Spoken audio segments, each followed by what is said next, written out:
Perkenalkan, nama lengkap saya Maria Angelina Ebu dengan NIM 6520 1221181. Saya dari semester 4 program studi ilmu pemerintahan. Kali ini saya akan menceritakan tentang sejarah perkembangan desa yang ada di Indonesia. Sebelum saya menceritakan tentang sejarah perkembangan desa di Indonesia, saya akan memberikan sedikit gambaran tentang desa. Desa berasal dari istilah dalam bahasa Sanskerta yang berarti tanah tumpah darah. Menurut definisi universal, desa adalah kumpulan dari beberapa pemukiman di area pedesaan atau rural area. Istilah desa di Indonesia merujuk kepada pembagian wilayah administratif yang berada di bawah kecamatan dan dipimpin oleh seorang kepala desa. Istilah desa berkembang dengan nama lain sejak berlakunya otonomi daerah seperti di Sumatera Barat dengan sebutan Nagari, Gampong dari Aceh, dan dikenal dengan sebutan kampung di Papua, Kutai Barat. Semua institusi lain di desa juga bisa mengalami perbedaan istilah tergantung kepada karakteristik adat istiadat dari desa tersebut. Perbedaan istilah tersebut merupakan salah satu pengakuan dan penghormatan dari pemerintah terhadap asal-usul adat setempat yang berlaku. Walaupun begitu, dasar hukum desa tetap sama, yakni didasarkan pada adat, kebiasaan, dan hukum adat. Setelah memberikan gambaran umum tentang desa, di sini saya akan menjelaskan tentang pembentukan desa di zaman kolonial Belanda. Tidak dapat dikatakan dengan pasti kapan permulaan adanya desa. Desa sebagai unit paling terendah tingkatnya dalam struktur pemerintahan Indonesia telah ada sejak dulu dan bukan terbentuk oleh Belanda. Awal sejarah terbentuknya desa diawali dengan terbentuknya kelompok masyarakat akibat sifat manusia sebagai makhluk sosial yang memiliki dorongan kodrat atau kepentingan yang sama dari bahaya luar. Kapan awal pembentukan desa? Hingga sekarang sulit diketahui secara pasti. Tapi ada bukti dalam prasasti Kewali di Jawa Barat pada akhir tahun 1350 Masehi serta ditemukan prasasti Walandit di Tengger, Jawa Timur 1381 Masehi.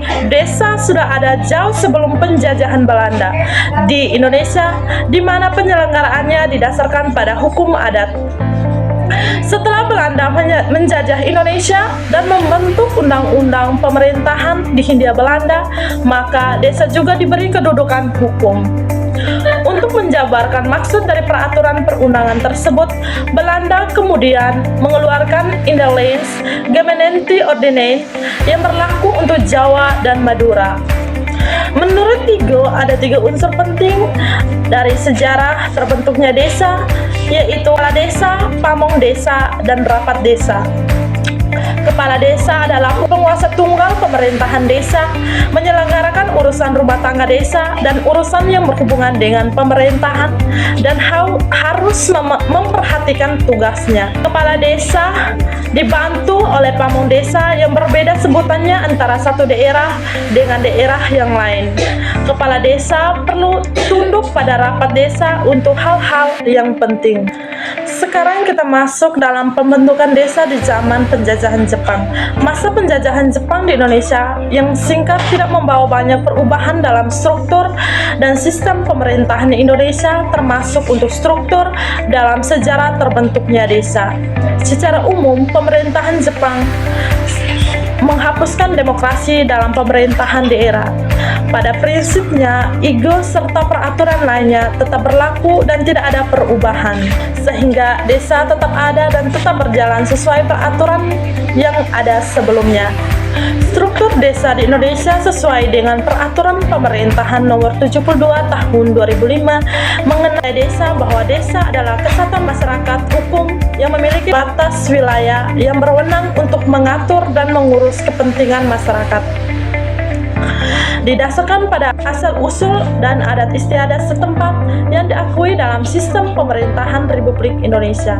Sedangkan menurut Undang-Undang Nomor 6 Tahun 2014 tentang Desa disebutkan bahwa desa adalah dan desa adat adalah kesatuan masyarakat hukum yang memiliki batas wilayah, berwenang untuk mengatur dan mengurus urusan pemerintahan dan kepentingan masyarakat, dan berdasarkan prakarsa masyarakat, hak asal-usul atau hak tradisional yang diakui dan dihormati dalam sistem pemerintahan Republik Indonesia.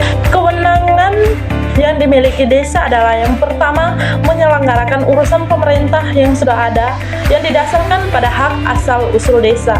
Yang kedua, menyelenggarakan urusan pemerintah, kewenangan kabupaten atau kota, pengaturannya diserahkan kepada desa, yaitu urusan pemerintahan yang secara langsung dapat membantu meningkatkan pelayanan terhadap masyarakat. Yang ketiga, memiliki tugas pembantuan dari pemerintah provinsi dan pemerintah kabupaten atau kota. Yang keempat, menjalankan urusan pemerintah lain yang diserahkan kepada desa. Sekian cerita singkat tentang sejarah perkembangan desa yang ada di Indonesia.